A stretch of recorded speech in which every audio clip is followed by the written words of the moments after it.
Bom dia, pessoal! Prontos para mais uma aula? Quando estudamos a carta e o relato pessoal, talvez muitos não tenham se dado conta de que, na verdade, estamos trabalhando com um tipo textual chamado narração. Mas o que é narrar? Podemos dizer que narrar é uma atividade primordial, uma necessidade de existência. Para conhecer o que nós somos como indivíduos e até mesmo como povos, não temos outro recurso que não seja sair de nós mesmos e, ajudados pela memória e pela imaginação, podemos nos projetar nas histórias que contamos, lemos ou escrevemos. O ato de narrar sempre esteve presente na história das sociedades e já se evidenciava lá na pré-história, por meio das pinturas rupestres, que explicitavam em linguagem não verbal diversos aspectos do cotidiano dos homens das cavernas. Desempenhavam, assim, o que a gente chama de função social, uma vez que expressavam valores morais, éticos essenciais para manter o grupo coeso. Outros exemplos clássicos de narrativas são os mitos de criação. São histórias que procuram viabilizar ou reafirmar sistemas de valores que não só dão sentido à nossa existência, mas também servem de instrumento no estudo de determinada cultura. As narrativas, além de revelarem significativos traços culturais dos povos, cumprem ainda outra importante função, a de preservar a memória dessas sociedades.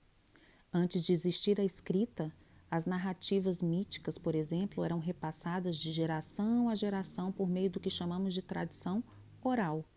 O mesmo ocorre ainda hoje em sociedades ágrafas, ou seja, aquelas que não desenvolveram nenhum tipo de escrita.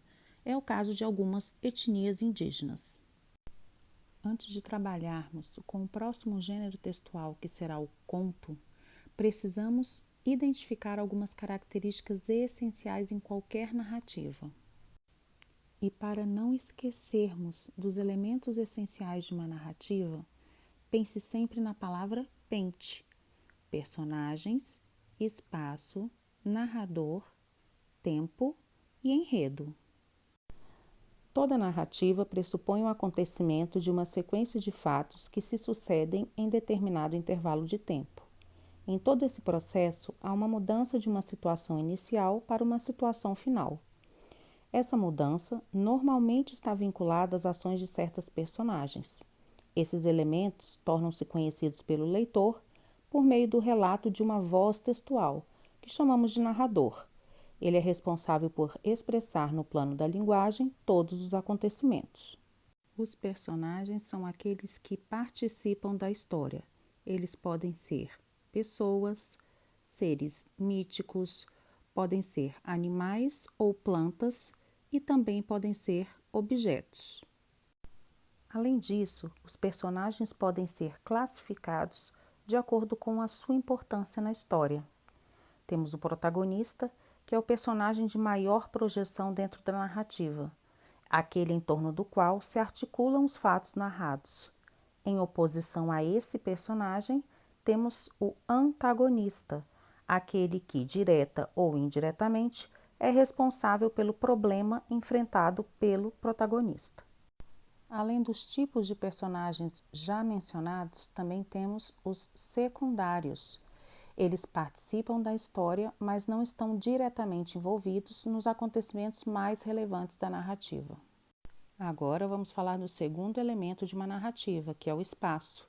Ele pode funcionar apenas como cenário ou pode influenciar a vida dos personagens. Nesse sentido, falamos de espaço exterior, que é o espaço físico, e espaço interior, que é o psicológico. Enfim, chegamos ao narrador e ao foco narrativo, que nada mais é do que você posicionar esse narrador em primeira pessoa ou em terceira pessoa. O narrador é o responsável por expressar no plano linguístico a história da narrativa. É a voz textual que relata a história. Assim como os personagens, também temos tipos de narrador. Em primeira pessoa, temos o narrador personagem, aquele que, além de narrar a história, ele também participa. Em terceira pessoa, temos o narrador observador e o narrador onisciente. O primeiro não participa da história, apenas relata os fatos, E o segundo não participa da história também, mas narra além da perspectiva externa, entra no íntimo dos personagens. Já o tempo é um elemento essencial nas narrativas. Enquanto textos dissertativos, argumentativos, por exemplo, são considerados atemporais, tendo em vista que se estruturam a partir de conceitos e da racionalidade, os textos narrativos dependem da evolução do tempo, ainda que não seja possível ter dados precisos sobre ele. Analisando a partir dessa perspectiva, temos o tempo cronológico, expresso em horas, dias, semanas, e o tempo psicológico. Nesse caso, predominam a subjetividade dos personagens envolvidos na história e, consequentemente, a noção que eles têm de passagem de tempo. Enfim, chegamos ao enredo. Trata-se da trama da história, ou seja, da configuração e da interseção entre os diversos fatos que juntos vão compor um plano de ação e, assim, a própria narrativa. Registrem aí que a partir da próxima aula falaremos mais sobre esse elemento da narrativa. E assim finalizamos mais uma aula. Anote em seu caderno todas as informações que julgar necessárias e até a próxima semana.